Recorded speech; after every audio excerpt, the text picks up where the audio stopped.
Welcome, I'm Kinetic Symphony. This is Dave. I hunt down and report on weird and true mysterious stories, from glitches to the supernatural. Case Notes are file 1840, written by Yikes Flying Bikes. An oyster, £6, and a free ride. I was leaving work and realized I'd forgotten to renew the bus pass on my Oyster card at lunchtime. For context, with a TfL, Transport for London, Oyster card, you can either top up credit in amounts of your choosing, or purchase and add travel cards for train travel or bus passes to save money if you commute daily. I have the Oyster card app on my phone, so you can just renew your bus pass on it, but it takes 30 minutes to activate after you purchased it. I didn't want to wait 30 minutes before I could get on a bus home. The app showed the balance was only 75p, not enough to cover a bus ride. For further context, bus travel in London costs £1.75 for every bus you get within an hour, and the daily cap is £5.25. As I pondered on what to do, right in front of my eyes, the balance on my phone screen changed to £6 out of nowhere. My two work colleagues who were walking with me saw it too. I couldn't figure out what had happened or how the extra credit had appeared. I hadn't topped up my Oyster card. I got on 2 buses home on my Oyster card with no problem, and the balance still showing as £6 on the phone app. I got to the last interchanging bus stop on my journey. It's a 10-minute walk to my house from there, but if a bus is approaching, I tend to ride it because it's only a 2 minutes ride to my house. Lo and behold, a bus approached. I checked the balance on the app before boarding, still £6. I tapped my Oyster card on the reader on the bus, but that time it didn't work. The driver said, "There's no money on it. Use your bank card to tap in, it's all the same money." Au contraire, I showed him the £6 balance in my app, which the driver also saw and acknowledged. I also pointed out it's not the same money if credit is on the Oyster card, but if I were to use my bank card, I'd be losing extra money and paying outside of my budget. In response, the driver kept telling me to try tapping the Oyster card again, but it still didn't work. A passenger, who must have recognized me from catching this bus before, said, "Just tell him you're only going a couple of stops." The driver let me stay on the bus in the end. As soon as he let me stay on, and I turned to find a seat, the £6 disappeared from the screen on my Oyster app, as though it had never been there. I had traveled home for free, thanks to a non-existent £6 on my phone app, which appeared and disappeared at the exact right moments. I can't find an explanation for this. Glitch in the technology? Perhaps, but what about the perfect timing? Quite possibly a glitch in the Matrix. Case Notes file 1840. An oyster, £6, and a free ride. There are technological glitches that happen all the time, and glitches in the colloquial sense, not in the Matrix simulation sense. Now, is this what happened here? I don't think so, and it's purely for the reason you give. The timing of it doesn't make any sense. The only way it could be mundane is if someone was paying attention to you, stalking you, and also had access to the Oyster card system, and was able to effectively fake money in your account, but it only worked for a small amount of time, and by the time you got to the bus, it didn't work because the funds were showing, but they weren't really there. It could just be a game master that was like your guardian angel trying to get you home safely.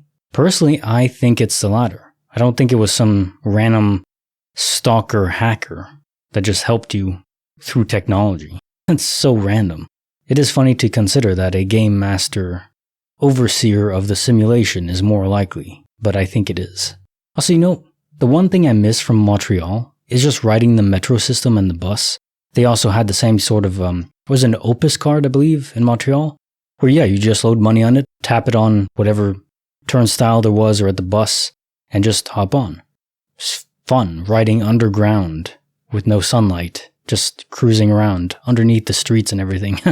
There's something very grounded about that. Case file number 1841. written by Lizzie Ann 68. Stone Steps, Floating Feats, and Invisible Forces. When I was 22 years old, I once stupidly and accidentally walked straight off the top step of a steep stone staircase and did not suffer the expected painful outcome. Instead, I hovered in midair like fricking Willy E. Coyote, just long enough to realize what I'd done. Then, before I could blink or brace myself, an invisible something grabbed me up under my elbows.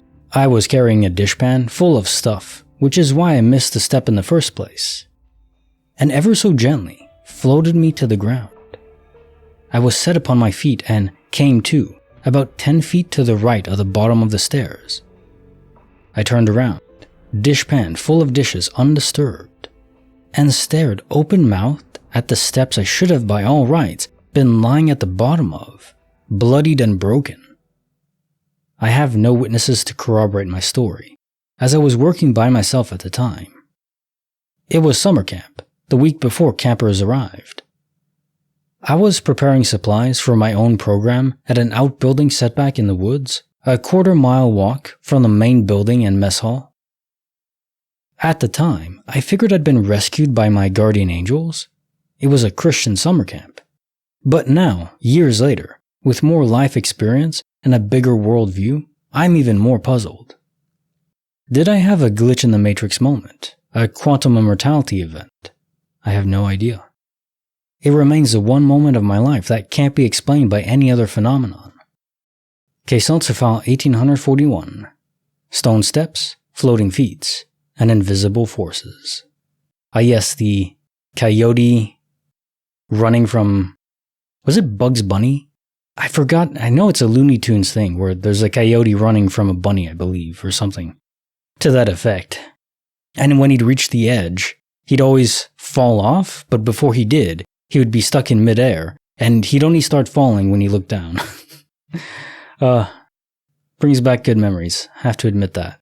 There's nothing else I can think of, rather than a guardian angel, game master, that literally froze time within the small sphere around you, so you wouldn't fall, and then just gently lowered you. Anti-gravity technology, but it's really, I don't think it was an alien that had that technology. No, I think it was a guardian angel. And maybe they have more power than most realize. I mean, if you think about it, why wouldn't they? If it's a simulation, then they should have almost any sort of power imaginable. Freezing time, stopping time, manipulating matter inside of the universe in order to just gently guide you down. All sorts of wacky things. Maybe they're not limited in software in what they can do, but it's more about what they're allowed, permitted by the employers to do. Case file number 1842, written by Horsefield 65. Dreams, Missing Reeds, and Unexpected Darkness. I was reading a copy of Philip K. Dick's Scanner Darkly while commuting on a bus in North London. I was quite tired and drifted off with wild, vivid dreams. When I woke up, I was a few stops out from my stop, but the novel had literally disappeared. I thought that someone had lifted it, but no one was near me, and there was no sign of the book on the floor. I asked the lady a few seats down if she had seen a book on the floor, or if someone had taken it off me, but she said no one had been near me. I'd say that my tired mind or the heavy themes of the novel were in my head, which added to my paranoid thinking. So either she had lifted it, I had dropped it and it went to the front of the bus and down the stairs. No sign of it downstairs either. Or finally, the copy of the book was a figment of my imagination. I've had a second incident while visiting Velis, where the novel started to synchronize with my surroundings. As I was reading the novel, a section regarding a flight, the novel was following exactly what was happening around me. I can't remember the text exactly, except that it was describing the sights and sounds around me, then ended with a line where everything went black and dark. At that exact point, the cabin lights went out, and I was spooked. Again, this could be explained by the fact that all flights generally follow a similar pre-flight process, but the sounds and images in the novel were all perfectly timed. However, it still gave me a chill. I feel like his more serious works do really play with your interpretation of the reality around you. I've never had any other issue or strange experience. Case notes for font 1842. Dreams, Missing Reeds, and Unexpected Darkness. I've never read Philip K. Dick's Scanner Darkly. I believe there's a movie about that, right, with Keanu Reeves? I never saw it either. I should watch that. Now, is this a case of simple mind over matter? You were so intently reading this book, and the other one regarding the airport, which I also haven't read, that your mind was simply conjuring things to see, but they weren't real. If I had to guess, that would be the case. Because I'm not of the mindset that our brains can physically alter the universe, but I do believe we can alter our perception of it. That is not difficult at all to do. Well, not difficult in the sense of plausibility, but it's still difficult to actually pull it off if you wanted to will yourself to just see something that isn't there. But sometimes the subconscious has a mind of its own. Now, time for the joke of the day, and this week is going to be just jokes. How is Donald Trump going to ensure the shutdown of the Department of Education? By renaming it Trump University.